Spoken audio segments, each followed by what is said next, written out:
ಎಲ್ರಿಗೂ ನಮಸ್ಕಾರ. ನಮ್ಮ ಅಡುಗೆ ಚಾನೆಲ್ಗೆ ಸ್ವಾಗತ.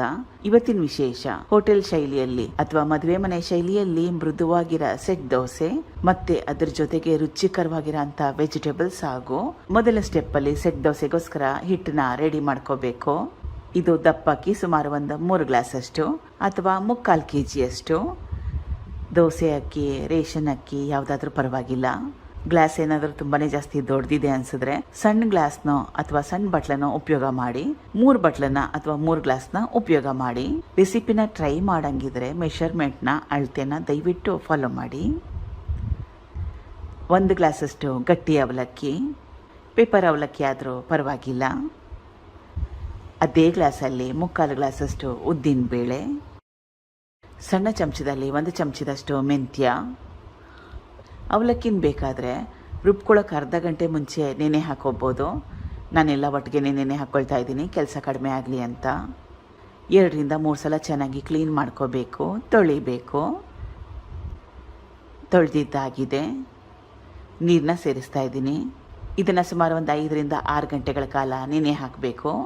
ಸುಮಾರು ಒಂದು 6 ಅವರ್ ಆದಮೇಲೆ ಎಲ್ಲ ಪದಾರ್ಥಗಳು ಚೆನ್ನಾಗಿ ನೆಂದಿದೆ, ಮೆತ್ತಗಾಗಿದೆ.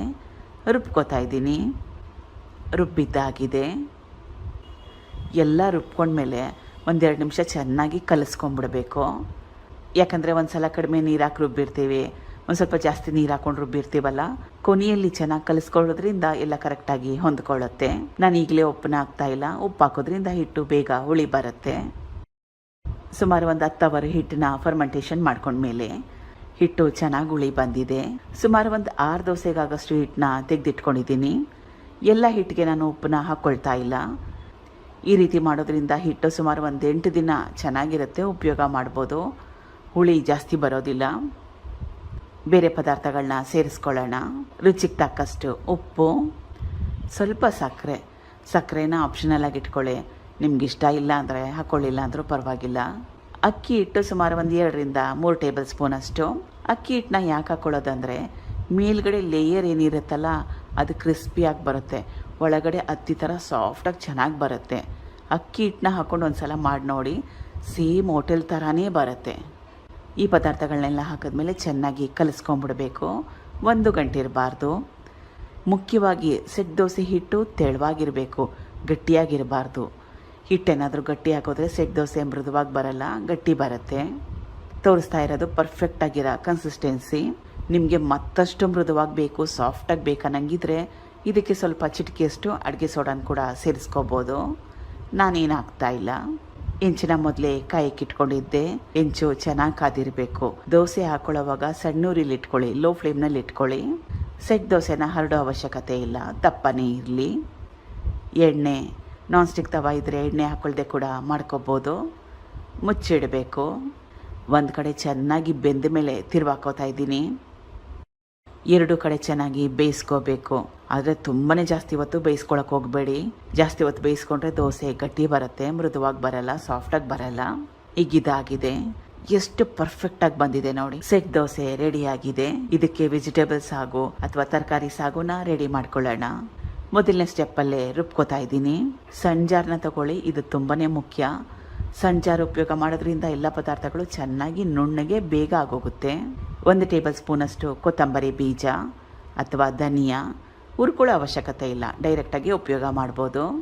1 ಟೇಬಲ್ ಸ್ಪೂನಷ್ಟು ಸೋಂಕಾಳು, ಸಣ್ಣ ಚಮಚದಲ್ಲಿ 1 ಚಮಚದಷ್ಟು ಜೀರಿಗೆ, ಇದು ಚಕ್ಕೆ, ಲವಂಗ, ಏಲಕ್ಕಿ, ಹಸಿರು ಮೆಣಸಿನ್ಕಾಯಿ ಸುಮಾರು ಒಂದು 5 ರಿಂದ 6 ಅಷ್ಟು, ಬೆಳ್ಳುಳ್ಳಿ, ಹಸಿ ಶುಂಠಿ, 1 ಟೇಬಲ್ ಸ್ಪೂನಷ್ಟು ಹುರಿಗಡಲೆ, 1 ಟೇಬಲ್ ಸ್ಪೂನಷ್ಟು ಗೋಡಂಬಿ ಮನೇಲಿ ಇಲ್ಲ ಅಂದರೆ ಹುರ್ಗಡ್ಲೆ ಕ್ವಾಂಟಿಟಿನೇ ಸ್ವಲ್ಪ ಜಾಸ್ತಿ ಹಾಕೊಳ್ಳಿ. ಹುರ್ಗಡ್ಲೆ ಹಾಕೊಳ್ಳೋದು ಸಾಗು ಗಟ್ಟಿ ಬರಲಿ ಅಂತ ಕ್ವಾಂಟಿಟಿ ಜಾಸ್ತಿ ಆಗುತ್ತೆ, ಚೆನ್ನಾಗಿ ಹೊಂದ್ಕೊಳ್ಳುತ್ತೆ ಎಲ್ಲ ಪದಾರ್ಥಗಳು.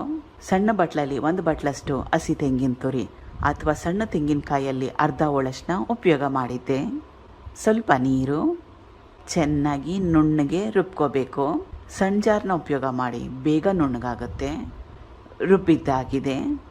ರುಬ್ಬಿದ್ದಾಗಿದೆ, ನುಣ್ಣಗಾಗಿದೆ ನೋಡಿ. ಈ ರೀತಿಯಾಗಿ ನುಣ್ಣಗಾಗೋವರೆಗೂ ರುಬ್ಕೋಬೇಕು. ಬಾಣಲೆ ಇಟ್ಕೊಂಡಿದ್ದೀನಿ. 2 ರಿಂದ 3 ಚಮಚದಷ್ಟು ಎಣ್ಣೆ. ಇಷ್ಟು ಎಣ್ಣೆ ಹಾಕೊಳ್ಳೋ ಅವಶ್ಯಕತೆ ಇರುತ್ತೆ, ಅಥವಾ ಜಾಸ್ತಿ ಅನಿಸಿದ್ರೆ ಕಡಿಮೆ ಹಾಕ್ಕೊಳ್ಳಿ. ಸಾಸಿವೆ ಅವಶ್ಯಕತೆ ಇಲ್ಲ.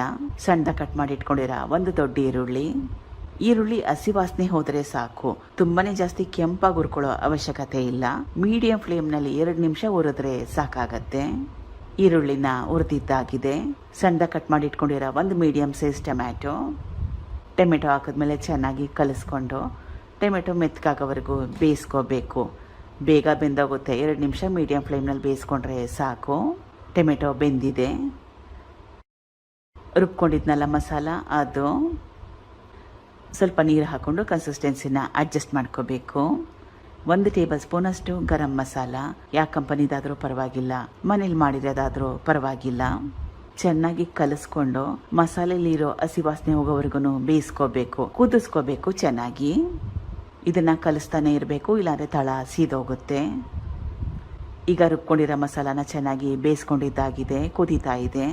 ಇದು ಮಿಶ್ರ ತರಕಾರಿಗಳು, ಮಿಕ್ಸ್ಡ್ ವೆಜಿಟೇಬಲ್ಸ್.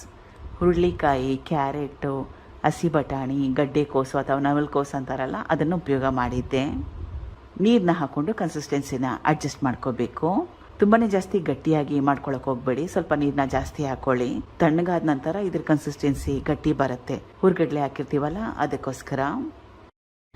ರುಚಿಗೆ ತಕ್ಕಷ್ಟು ಉಪ್ಪು. ಆಮೇಲೆ ಮತ್ತೊಂದು ಹೇಳೋದು ಮರ್ತಿದ್ದೆ, ಇದು ಬೇಯಿಸ್ಕೊಂಡಿರೋ ತರಕಾರಿಗಳಲ್ಲ, ಹಸಿ ತರಕಾರಿಗಳು. ಚೆನ್ನಾಗಿ ಕಲಿಸ್ಕೊಂಡು ತರಕಾರಿಗಳನ್ನ ಬೇಯಿಸ್ಕೋಬೇಕು. ಸುಮಾರು ಒಂದು 10 ನಿಮಿಷ ಸಣ್ಣ ಉರಿಲಿ ಇಟ್ಕೊಂಡು ಬೇಯಿಸ್ಕೋಬೇಕಾಗುತ್ತೆ, ಅಥವಾ ತರಕಾರಿಗಳು ಚೆನ್ನಾಗಿ ಬೇಯೋವರೆಗೂ. ಈಗ ವೆಜಿಟೇಬಲ್ಸ್ ಆಗೋ ರೆಡಿಯಾಗಿದೆ. ಚೆನ್ನಾಗಿ ಕುದೀತಾ ಇದೆ. ಪರ್ಫೆಕ್ಟ್ ಆಗಿರೋ ಕನ್ಸಿಸ್ಟೆನ್ಸಿಯಲ್ಲಿ ಬಂದಿದೆ. ಪ್ರಯತ್ನ ಮಾಡಿ ನೋಡಿ. ಮಾಡೋದು ತುಂಬಾ ಸುಲಭ. ನಿಮಗೆ ಬೆಳಗಿನ ತಿಂಡಿಗೆ ಈ ರೆಸಿಪಿನ ಮಾಡ್ಕೊಳಂಗಿದ್ರೆ ತರಕಾರಿಗಳನ್ನ ಹಿಂದಿನ ದಿವಸನೇ ಬೇಯಿಸಿ ಮಸಾಲೆನ ರುಬ್ಬಿ ಫ್ರಿಡ್ಜಲ್ಲಿ ಇಟ್ಬಿಡಿ. ಬೆಳಿಗ್ಗೆ ಎದ್ದು ಮಾಡ್ಕೊಂಡ್ರೆ ಕೇವಲ 5 ನಿಮಿಷದಲ್ಲಿ ಮಾಡ್ಕೋಬಹುದು. ದೋಸೆ ಹಿಟ್ಟಂತೂ ಮನೇಲಿ ಮೊದಲೇ ರೆಡಿ ಇರುತ್ತೆ. 2 ರೆಸಿಪಿಗಳು ತುಂಬಾ ಟೇಸ್ಟಿಯಾಗಿರೋದು. ಸೆಟ್ ದೋಸೆಗಂತೂ ಹೇಳಿರೋ ಪ್ರಪೋರ್ಷನ್ನ ಫಾಲೋ ಮಾಡಿ. Thank you for watching. ಧನ್ಯವಾದ.